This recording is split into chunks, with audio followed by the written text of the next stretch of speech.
La lumière en photographie ou en vidéo, c'est l'élément principal auquel il faut prêter absolument attention, et je dirais même plus que la composition, et on en parle dans cette vidéo.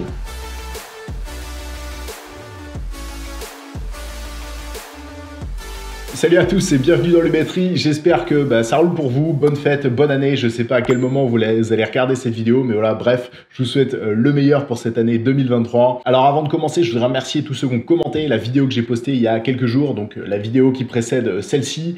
Merci à tous ceux déjà qui ont commenté la vidéo, ça fait super plaisir, vous avez été nombreux comme à chaque fois, donc déjà merci. Si vous ne l'avez pas vu la vidéo, eh bien je vous recommande d'aller voir cette vidéo-là avant de regarder celle-ci, parce que ça va être le sujet de cette vidéo d'aujourd'hui. On va parler donc d'éclairage aujourd'hui et plus particulièrement du behind the scene de la vidéo que j'ai réalisée. Je vais vous expliquer un peu comment est-ce que j'ai fait pour réaliser cette vidéo là. Mais avant de vous parler du behind the scene, je voudrais faire une grosse annonce et je suis super fier de vous l'annoncer. Ça y est, ma formation sur le montage sur Premiere Pro est enfin en ligne. Elle est disponible maintenant dans la description. Alors c'est une formation qui est ultra complète sur le logiciel de montage Premiere Pro avec plein de techniques, et quand je dis ultra complète, il y a plus de 10 heures de contenu avec plus de 70 vidéos qui vont vous permettre de passer de débutant à professionnel. On va voir bien sûr la colorimétrie, toute la partie colorimétrie, la partie sound design, les effets, le montage, le storytelling visuel, etc. Bref, c'est une formation qui est ultra complète avec des méthodes qui sont uniques, et si ça vous intéresse, le lien il est dans la description. Dépêchez-vous, je fais un prix de lancement qui va très bientôt se terminer, donc si ça vous intéresse, vous avez le lien en description.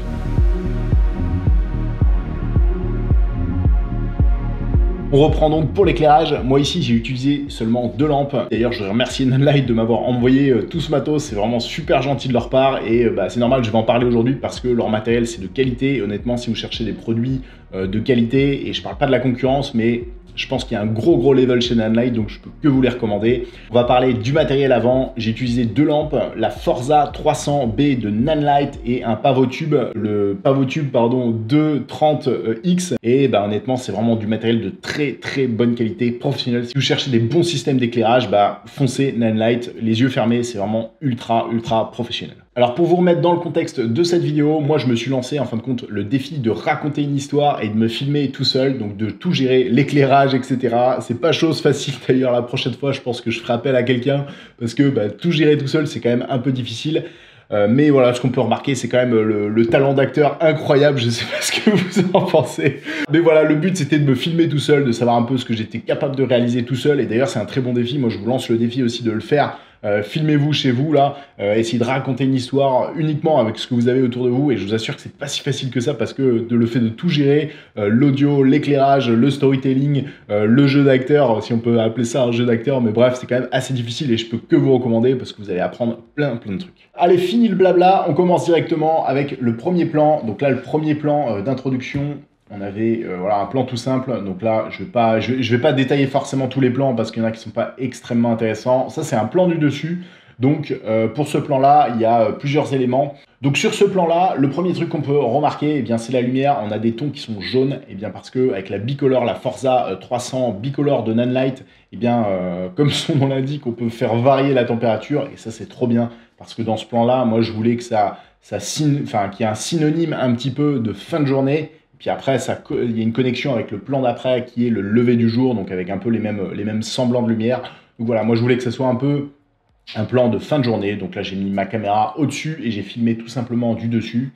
Et le dernier point, c'est j'ai ajouté un autre éclairage, une toute petite lampe d'appoint qui va en fin de compte ramener du bleu. On peut le voir un peu plus sur mes mains, dans mes cheveux ici. Il y a un petit peu de bleu dans l'image, c'est très léger, mais en gros, c'est pour montrer que les écrans sont allumés, parce que si vous mettez vos écrans juste comme ça, vous en doutez, vous n'allez pas avoir beaucoup de lumière, donc voilà, ça rappelle un peu ce côté-là. Ok, on avance, plan de face, pareil, c'est le même plan que d'intro. Après, sur le côté, pareil, j'ai pas bougé l'éclairage, j'ai juste réajusté un petit peu la lampe pour qu'elle soit vraiment de côté, histoire qu'on ait un peu plus d'ombre sur le côté gauche de mon visage. J'aurais pu en mettre un peu plus. L'idéal, ça aurait été de mettre, mais là, c'était pas possible. L'idéal, ça aurait été de mettre un réflecteur sur le côté pour pouvoir casser la lumière, plutôt un black flag. Je dis un réflecteur, mais pas du tout. Un black flag, une espèce de tissu noir qui va vous permettre de couper la lumière et de mettre un peu plus d'ombre sur mon visage. Mais là, chez moi, la configuration, en fin de compte, c'était pas possible, quoi. J'ai le mur qui est là, donc voilà. Je l'ai fait comme ça, mais je trouve que le rendu, il est plutôt cool. Ensuite, on continue. Il y avait les effets un peu pour montrer un peu que, en fait, faire une espèce d'allusion entre le fait de se motiver, ça c'est vraiment le storytelling, de se motiver à passer à l'action. C'était un peu la ligne directrice du storytelling. Mais aussi, j'ai voulu placer un peu les réseaux sociaux pour un peu passer le message que si tu restes à regarder sur ton téléphone, sur YouTube, des vidéos et que tu passes jamais à l'action, tu progresseras jamais. Donc c'était un peu un espèce de mix un peu de tout ça. Ensuite, on avance, boum, et là, boum, c'est le réveil. Donc là, pour ce réveil-là, ici, on peut voir plusieurs choses. Donc là, il y a une lampe qui est assez forte. J'ai fait exprès de la mettre assez forte parce que je trouvais ça joli déjà, tout simplement. Je trouvais ça super joli. Et puis ça coupe, en fin de compte, l'écran en deux. On peut voir qu'on a une partie qui est complètement à l'ombre. Là, toute cette partie-là, elle est à l'ombre. Et puis toute cette partie-là, c'est la lumière. Dans la partie à l'ombre, on peut voir ici que j'ai utilisé un pavotube, donc le pavotube 30X2. On peut voir aussi que j'ai utilisé la lumière bleue. Je voulais utiliser un peu de lumière bleue et on le voit sur le visage. Ça rappelle un peu le synonyme de la nuit en quelque sorte, enfin plutôt du moins du matin là. Je voulais un peu faire en fin de compte deux couleurs complémentaires, donc le bleu et le jaune, donc la lumière du soleil, le jaune, et puis un peu la nuit en quelque sorte qui est synonyme avec le bleu. Alors je l'ai mis un petit peu trop fort, le pavotube, c'était mon erreur, je l'ai mis un petit peu trop fort, et je l'ai baissé après en post-production. Donc voilà, au niveau de l'éclairage, donc j'avais mis ma caméra qui était comme ça, on va revenir après sur d'autres détails après, et juste ici, ça donne ça. J'ai vraiment fait en fait une espèce de... J'ai vraiment fait une backlight, ce qu'on appelle une backlight, ça vous permet tout simplement de sublimer vos plans. Donc là, je l'ai attaché juste ici. Donc là, c'est la Forza 300B de chez Nanlite Bicolor. Et on peut le voir aussi, j'ai ajouté une Fresnel. Une Fresnel, ça permet de condenser le faisceau, de diriger un peu mieux, diriger le faisceau, surtout dans des endroits comme ça. Là, on voit que c'est blanc partout. Si j'avais laissé le faisceau, enfin, si j'avais laissé plutôt la lampe normale, ça aurait diffusé de la lumière partout et on n'aurait pas eu cette espèce de faisceau qui passe. Et là, on le voit bien sur ce plan-là, on a vraiment un faisceau de lumière et c'est ça qui est intéressant aussi. Alors, on peut le voir ici sur ce plan-là, c'est qu'on a un très beau faisceau de lumière grâce à la Fresnel et un autre élément qui est ultra important et que je vous recommande vraiment d'utiliser. Je vous mettrai d'ailleurs tous les liens de toute façon du matériel que j'ai utilisé pour faire cette vidéo-là. C'est une machine à fumer. Une machine à fumer, ça va vraiment, en fin de compte, ça va permettre de montrer en fin de compte les faisceaux de lumière comme là. Donc ça va créer une espèce d'atmosphère, un peu comme un mist, un filtre mist qu'on met sur la caméra. Ça permet en fin de compte de diffuser un petit peu la lumière. Et en fait, c'est la même chose avec la fumée, ça va tout simplement diffuser la lumière. Plan de réveil, ensuite je me lève, boum, la journée commence. Bon là c'est juste les pieds, hein, je vais pas m'attarder trop là-dessus, il n'y a rien de particulier. J'ai mis une grosse softbox en fin de compte pour ce plan-là, là, pour qu'on voit les pieds. Et d'ailleurs, c'est un peu la difficulté d'avoir filmé tout seul, c'est qu'il y a certains moments j'étais avec l'autofocus. D'ailleurs, heureusement que la CS3 a un très bon autofocus, mais parfois c'est un peu compliqué parce que il fallait que je me mette en manuel et gérer le manuel tout seul quand on a la caméra plus le jeu d'acteur à faire plus l'éclairage, c'est quand même pas facile. Et puis surtout au niveau délai, au niveau temps, moi je voulais pas passer la journée complète. J'ai tourné ça en je pense 5 heures, un truc comme ça, et je voulais pas passer non plus 3 jours pour filmer ça. C'était aussi un peu le challenge de temps. Donc forcément il y a des plans qui sont un peu moins bien réussis. On le voit bien sur ce plan là, il y a le focus qui est pas bon. Il y est après, mais j'ai coupé un peu ce plan là parce que voilà, je trouvais pas ça intéressant de le laisser plus longtemps. Ensuite, ce plan-là, je trouve qu'il est super beau. Je sais pas ce que vous en pensez, mais je le trouve magnifique. J'ai mis de l'eau chaude dans la tasse, ça fait un peu de fumée, ça rajoute un peu de truc. Puis là, tout simplement, je mange mes tartines avec la lumière qui est en backlight. Avec toujours pareil, hein, la lumière, le faisceau de lumière là, avec la Fresnel sur la Forza Bicolor 300. Donc là, pareil, j'étais aussi à 2700 Kelvin. Ça me permet d'avoir une belle lumière. Et pour ce plan-là, pareil, donc je vous le disais, j'ai mis la Forza 300 Bicolor qui est juste au-dessus de mon épaule. Et d'ailleurs, même comme ça, c'est super joli. J'ai mis un petit peu de fumée. J'en ai mis quand même un peu moins que les autres fois parce que je voulais pas que ça soit exagéré non plus.